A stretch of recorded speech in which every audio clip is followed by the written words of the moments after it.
Welcome back. Joe Biden, officially the Democratic nominee for president. The former vice president making his acceptance speech at the final night of the DNC, outlining what he will do in terms of the economy and jobs. Watch. While I'll be a Democratic candidate, I will be an American president. I'll work hard for those who didn't support me. That's the job of a president, to represent all of us, not just our base or our party. My economic plan is all about jobs, dignity, respect, and community. Together we can and will rebuild our economy. And when we do, we'll not only build back, we'll build back better. With an education system that trains our people for the best jobs of the 21st century.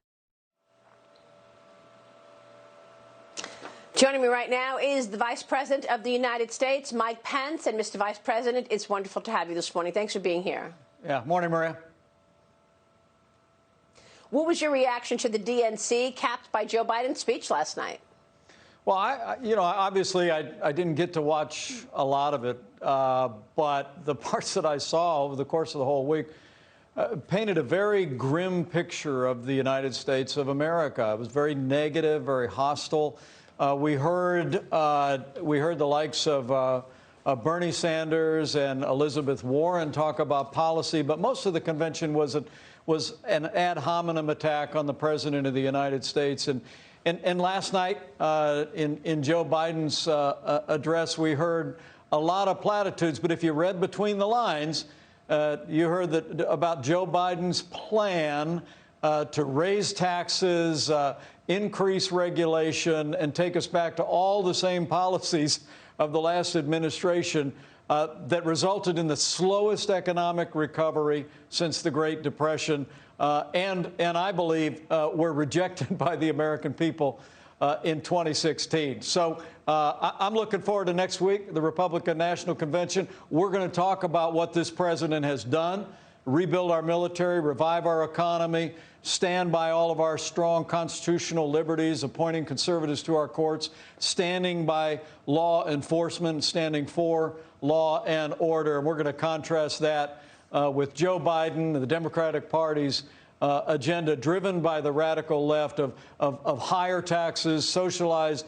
medicine, open borders, abortion on demand, and continued calls to cut, defund, disassemble law enforcement that's driving violence in the streets of our major cities.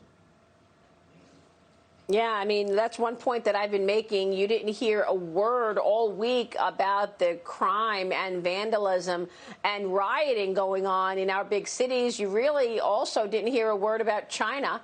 But they are blaming your administration for a underperformance in terms of handling COVID. So let me ask you about that. You are the head of this task force. You have been in the room leading this effort from day one, Mr. Vice President. They say the biggest issue right now is the president having failed in his response to COVID-19. Can you speak to that? What's your response to that?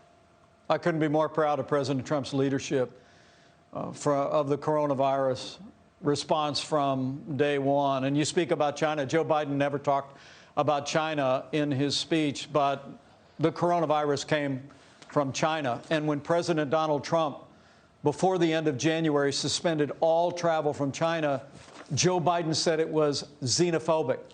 And for months and months, he criticized the president's steps in suspending all travel. No president in American history had ever done it before.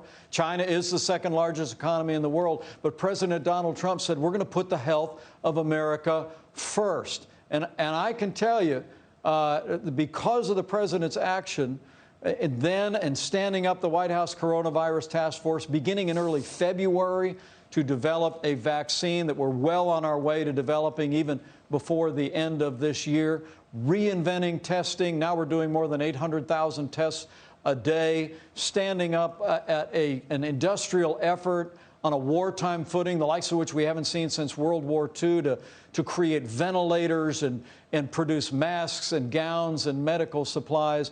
But look, if we had done what Joe Biden wanted to do, we would not have had the time to stand up and marshal the extraordinary national response that I believe has saved hundreds of thousands of American lives. And if they want to take that debate over the next 74 days to the American people, I look forward to the chance. We grieve the loss of more than 170,000 Americans, and any family member that's looking on this morning knows that you've always been in our hearts and always will be. But if we'd have listened to Joe Biden and not suspended travel from China, I truly do believe we'd have lost hundreds of thousands of more American lives because we wouldn't have had the time necessary to stand up the response that this president has led.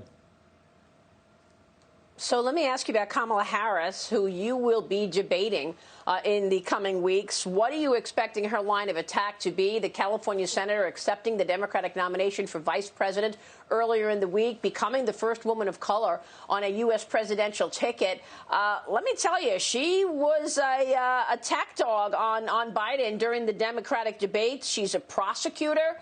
She's going to be tough. She's probably going to be tough on you. What are you expecting when you go head-to-head with her in your vice presidential debate? Well, I really look forward to debating Senator Harris. She is a California liberal. She had the most liberal record in the United States Senate in 2019. But look, I honestly believe that Joe Biden's selection of Kamala Harris just confirms everything President Trump and I have said all along, and that is that Joe Biden and the Democratic Party have been overtaken by the radical left. And it is remarkable to think, in the midst of a global pandemic, Joe Biden says the first thing he would do is raise taxes on the American people by $4 trillion. He would impose a $2 trillion version of the Green New Deal, all the same climate change rhetoric that we heard before. And Joe Biden not long ago said that he would take all the tariffs off of China that this president has used to end the era of economic surrender. So I look forward to the debate with Senator Harris. She's a skilled debater. But what I'm more looking forward to is 74 days of debating their team, their agenda versus the proven record of President Donald Trump. And one last item, too, Maria. You know, I heard Joe Biden last night say this economy won't come back until the coronavirus is over. Well, you know, newsflash to Joe Biden, the economy is coming back. I mean, because of the strong foundation that President Trump poured in our first 3 years of less taxes, less regulation, more free and fair trade, unleashing American energy, we've added 9 million jobs back to this economy in the last 3 months alone. At the height of the pandemic, we'd lost 22 million American jobs, but 9 million Americans have been able to go back to work. And I think the only thing standing in the way of a full and robust American recovery in 2021 is a Joe Biden presidency. And that's what we're going to take to the American people. And I think it's going to win 4 more years for President Donald Trump in the White House. And you're going to talk about this next week. The Republican National Convention kicking off on Monday. Expected speakers include House Minority Leader Kevin McCarthy, First Lady Melania Trump, former UN Ambassador Nikki Haley. Mr. Vice President, what are you looking forward to next week? And are you going to be able to make the case that, in fact, we are going to see growth and normalization in our economy once again, given the massive challenge of COVID-19? Look, you're going to see a great lineup of leaders, and you're going to see a great number of voices from all across this country that talk about what this president has done through not just through the time of testing through which we've passed, but in the first 3 years where we rebuilt our military, we revived this economy. We saw more than 200 conservatives appointed to our courts. We've stood with law enforcement at every level. But, you know, one of the things that I was struck by last night was that Joe Biden said that democracy is on the ballot, character's on the ballot. Well, let me tell you something, Maria. I think your viewers know the economy's on the ballot. I mean, Joe Biden and the Democratic Party want to return America's economy to the kind of high taxes, regulations, you know, policies, climate change policy, all the rest that stifled American growth. They presided over the slowest economic recovery since the Great Depression over the course of their 8 years. We've actually seen more Americans go back to work in the last 3 months than they saw added to the economy in their entire 8 years. So we're going to make that case, and it's not just going to be talk. It's going to be what this president has done, the foundation that he poured, the strong leadership he's shown throughout this coronavirus pandemic, and our agenda to bring America back bigger and better than ever before.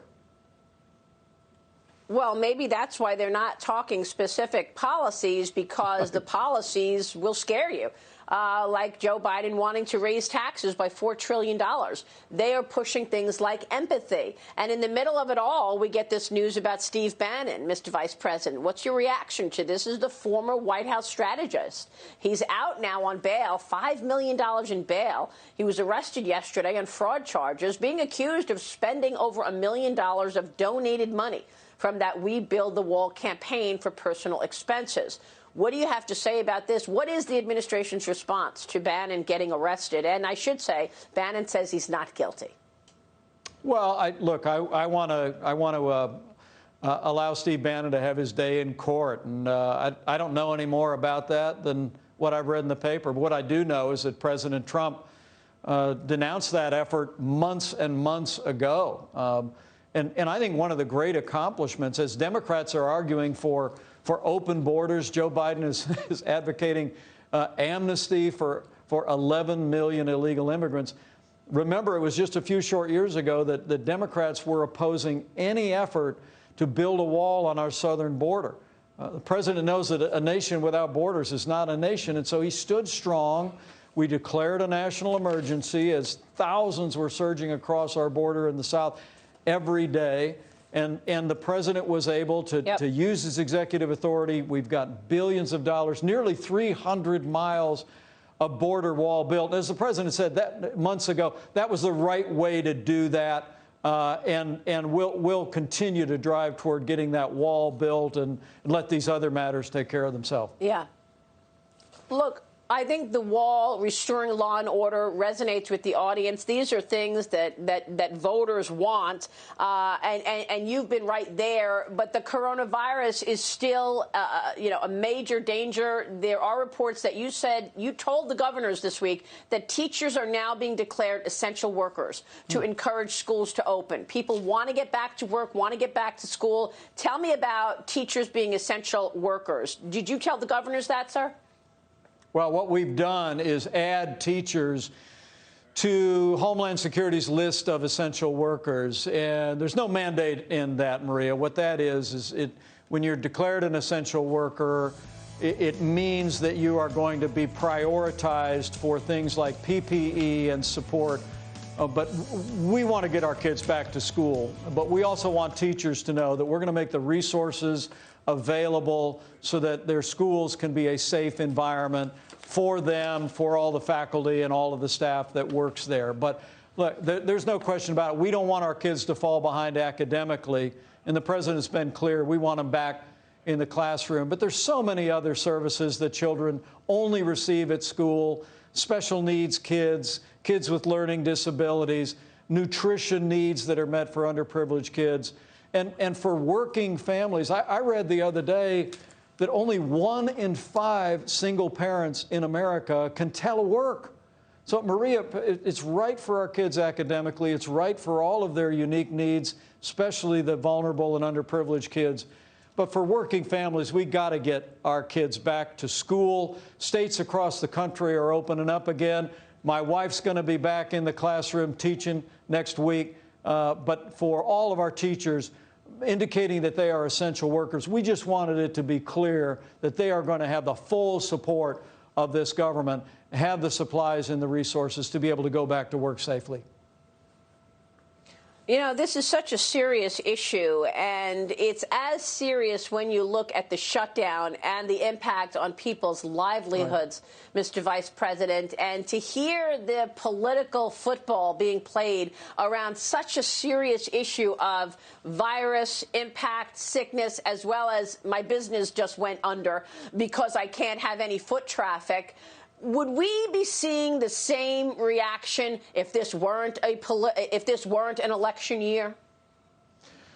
Well, look, we've kept politics out of the president's response to the coronavirus from day one. But your critics aren't. You know, I've spoke. Well, that's right. I mean, what I saw a lot this week, I saw again last night, is Democrats politicizing a global pandemic. But look, we're ready to talk about what the American people have done under this president's leadership in the coronavirus.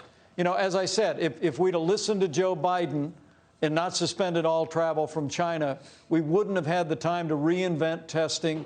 We wouldn't have had the time to see American industry stand up an unprecedented response, hundreds of millions of supplies distributed to our hospitals and incredible healthcare workers. And Joe Biden remarkably said last night that there be no miracle cure.